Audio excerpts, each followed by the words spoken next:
Hashtag leftover magic. Hashtag walang sayang. Hashtag tipid tips. Magluto tayo ng pansit gamit ang tira-tirang ingredients mula sa ref. Let's go!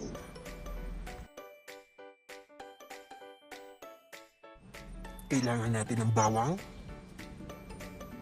ng sibuyas, snow pea, medyo fresh na beans, chicken liver, at chorizo kasi meron sa ref. Idaan mo sa bawang ang galit mo, charot. Yan, tadtarin mo lang. Hiwa-hiwain, sige lang, go. Hiwain mo ang sibuyas, yung panggisa.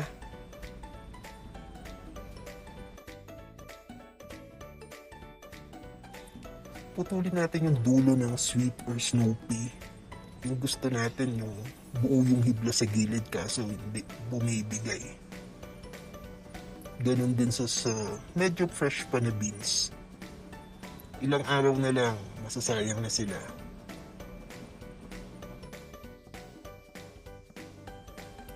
Hiwain mo na yung mga gulay ng paslan. Kaso mahirap so hiwain mo na lang sila. Ganon din sa medyo fresh na beans. Paslant na konti, pero go, hiwa lang. Para marami kunwari yung sahog, hatiin sa gitna yung chorizo at hiwain ng paslant. Ayan, ready na yung mga sahog. At ito naman yung mga pampalasang gagamitin natin. Ngayon, magluto na tayo. Painitin natin yung kawali. At maglagay tayo ng mantika. Sige lang, haluhuliin lang natin, ikalat natin para hindi dumikit. Maglagay na tayo ng bawang, haluin lang. Gusto ko yung medyo tostado. Lagay na natin yung sibuyas. Ayan, merong pasaway na ayaw sumama, mamaya ka na. Sunod, ilagay na natin yung chorizo kasama yung isang pasaway. Sige, haluin lang natin. Maglagay tayo ng paminta. Haluin lang ulit. Lagay na natin yung chicken liver. Dahan-dahan lang sa paghalo. Baka madurog. Yan, haluin lang ng slight.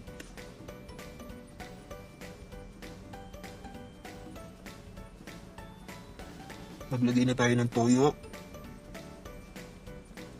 Haluin lang ulit. Lagay na tayo ng oyster sauce gamit ang tansya meter.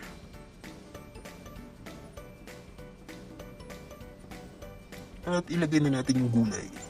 Sige, halo lang tayo ng halo. Halo lang tayo. Tapos lagyan natin ng tubig. Takpan lang ng ilang minuto. Huwag mainip. Saglit lang yan.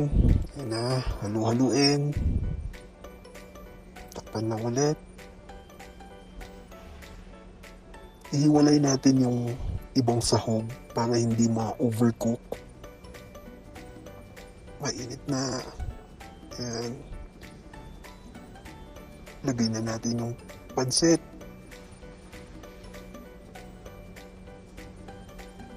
May vermicelli, saka canton.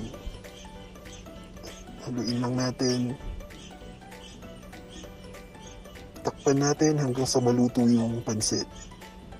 Halo lang. Halo lang. Mag-adjust sa pampalasa. Konting paminta. Ako, isang sili para may sipa.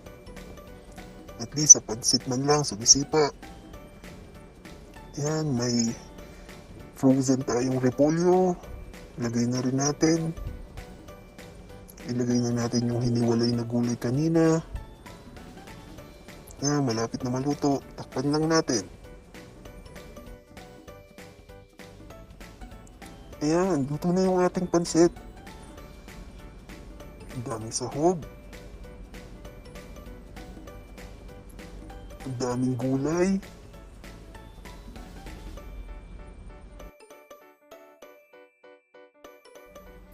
Ready na yung baon ng isang linggo. Nawala yung gulay.